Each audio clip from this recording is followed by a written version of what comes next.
Olá mais uma vez, meu nome é Ana Carla e dando continuidade às aulas de modelagem matemática. Na aula de hoje nós vamos falar um pouco sobre a função exponencial e alguns modelos associados à função exponencial. A função exponencial é uma função que vai dos reais nos reais, asterisco mais, tá? Os positivos excluindo o zero, ou seja, o seu domínio é o conjunto dos números reais positivos diferentes de zero. E a sua lei de formação ela é dada através dessa fórmula aqui, ó, f de x é igual a elevado a x. E o a me indica se a função ela é crescente ou ela é decrescente. Ou seja, como é que se comporta o gráfico, tá, da função exponencial. Se a função exponencial tem um a maior que 1, se a base é maior que 1, então é porque ela é crescente. Se a base for menor do que 1, maior que 0, ou seja, esteja entre 0 e 1, então a função ela é dita decrescente, né? Aqui, observe que quanto mais eu aumento o x, maior é o meu valor para o y, ó. Ela vai crescendo, né? Quanto mais eu aumento o x, maior o valor de y. E aqui, quanto maior o valor de x, menor o valor de y. Então, vai diminuindo. Com a observação aqui com relação ao x igual a zero, porque f de zero, o a elevado a zero, é igual a 1. Então, é por isso que passa exatamente nesse ponto 1 aqui, ou na crescente ou na decrescente.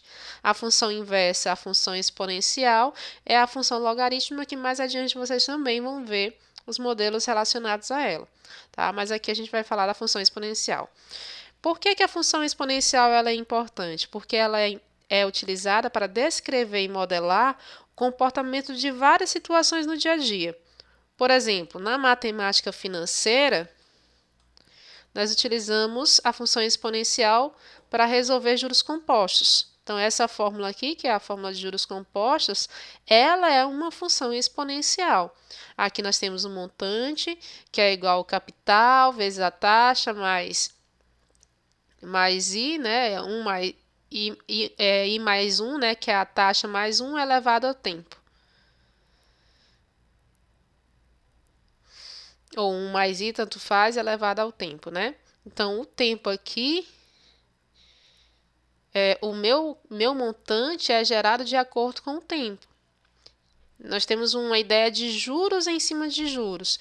Então, à medida que vai aumentando o período, né, o seu montante ele tende a crescer exponencialmente. É mais ou menos essa ideia que a gente tem com relação aos juros compostos, né?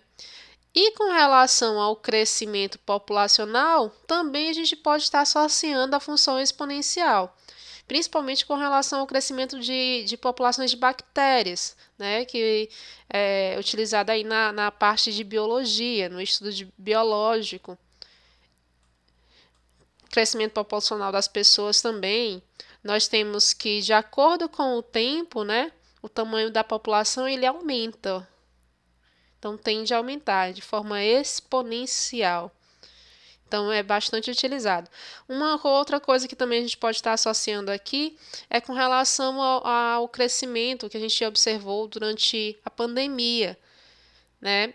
Muitos estudiosos, muitos matemáticos, muitos físicos e, de maneira geral, biólogos, eles estudaram o crescimento dos casos, né, do Covid com relação a, a, ao crescimento de mortes, de maneira geral, também utilizando a curva exponencial, tá? Que foi uma das que mais se adequou, que mais chegou próximo, né, com o que estava acontecendo. O modelo mais próximo, ele dependia da função exponencial.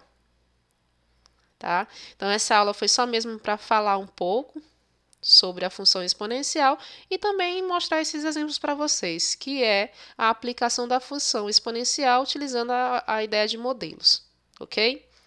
Até a próxima aula.